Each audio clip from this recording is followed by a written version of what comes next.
Back-to-back La Liga titles, 4 trophies in 2 seasons, 167 goals this year, and they did it without their best player for the final 6 weeks. But there's a problem. The Champions League keeps slipping away, and if Barcelona don't fix one specific thing this summer, it'll keep happening. Here's exactly what they need to do. This is Soccer World News. Barcelona just won La Liga again, and they are legitimately one of the best teams in the world right now. So today we're doing something different, not just how they won it, but how they get even better. Let's break it down. Start with why this title was so impressive, because it wasn't just about talent. It was about depth, resilience, and Hansi Flick's system. Barcelona scored 167 goals across all competitions this season. Their attack was relentless. Lamine Yamal, before his hamstring injury in late April, had 24 goals and 15 assists in La Liga alone. Rafinha, Rashford on loan from Manchester United, Ferran Torres, and Dani Olmo all contributed double figures in goal involvements. This was not a one-man team, it was a machine.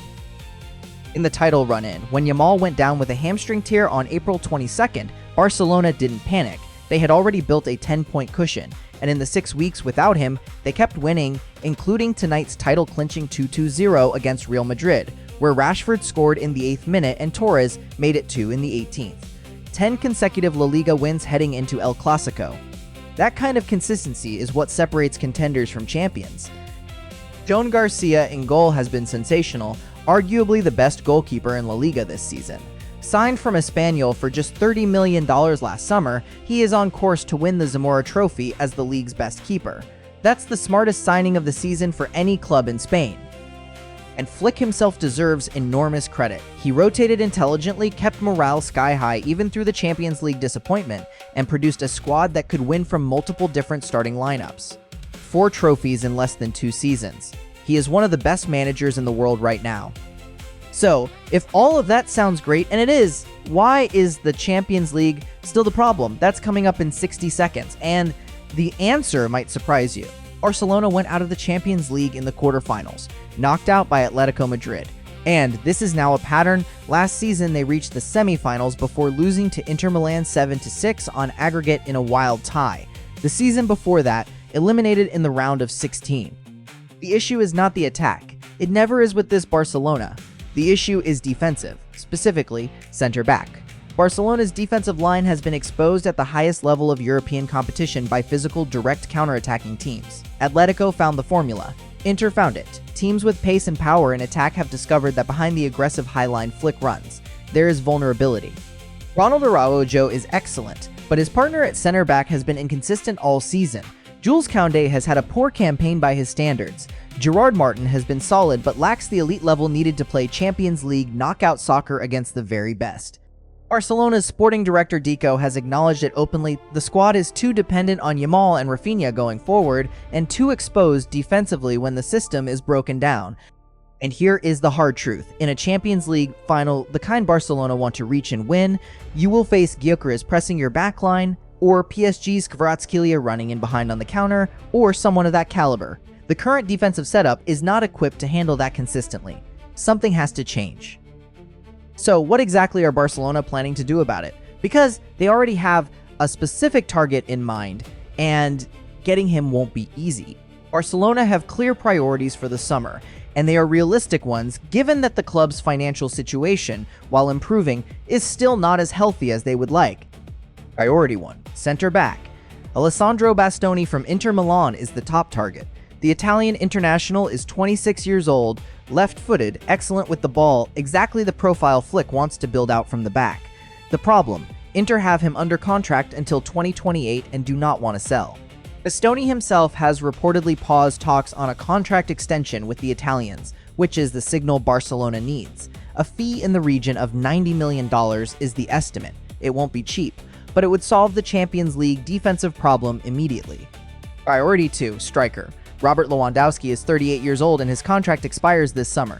He will leave as a free agent. Barcelona need a replacement, and Julian Álvarez of Atlético Madrid is the name they keep coming back to.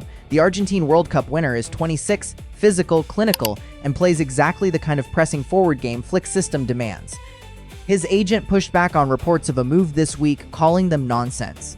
But Barcelona have reportedly opened talks with Atlético. This one is going to dominate the summer transfer window. Then there's the Rashford question. The Manchester United forward has been on loan this season and has been genuinely excellent, most notably scoring the goal that clinched the La Liga title tonight. Barcelona hold a purchase option worth $35 million.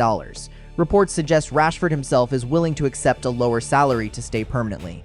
But Barcelona's finances mean every decision has to be weighed carefully.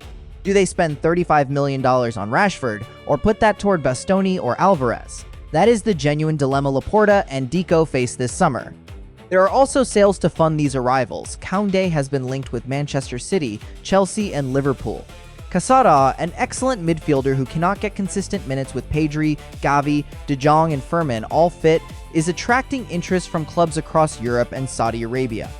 And Ter Stegen's situation needs resolving.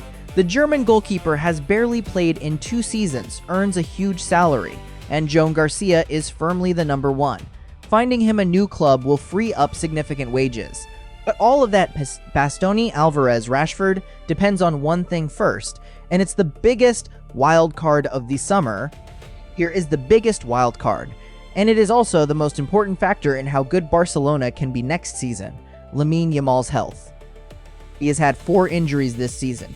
He played 3,702 minutes. He was the best player in the world when fit, more than 24 goals, 15 assists, leading La Liga in big chances created, the $1.1 billion release clause, the Ballon d'Or conversation every year going forward. But 4 injuries at 18 is a pattern that cannot be ignored. The question for Flick going into next season is not just how to improve the squad, it is how to protect Yamal better. Use him more intelligently. Rotate him when the rotation is available. Build a squad deep enough that Barcelona can rest their best player in certain La Liga games and not lose ground. Because a fully fit Yamal for a full season, 40+ games, peaking going into the Champions League knockouts, is the difference between quarterfinal exits and winning the whole thing. Deco has also confirmed that Yamal's contract renewal is not a concern. He is expected to sign a new deal extending his stay beyond his current contract. For a club with serious financial limitations, keeping the best player in the world on long-term terms is the most important piece of business they can do this summer, even before any transfer. Back-to-back La Liga titles, 4 trophies in 2 seasons, a generation of talent at the peak of their powers. Barcelona are not just winning in Spain, they are building something that could genuinely challenge for the Champions League for the next 5 years. The pieces are there. The summer just has to put the last ones in place. Back-to-back La Liga champions, Rashford scoring the title winner in El Clasico, Flick building something genuinely special, and a summer window where getting Bastoni, keeping Rashford, and signing Alvarez could turn this team into genuine Champions League favorites. Here's my question for you. Is Barcelona the best team in Europe right now? Or does losing in the Champions League quarters mean they're not quite there yet? Drop your answer in the comments. And subscribe to Soccer World News. We have the full summer transfer coverage coming all the way to the World Cup. See you next time.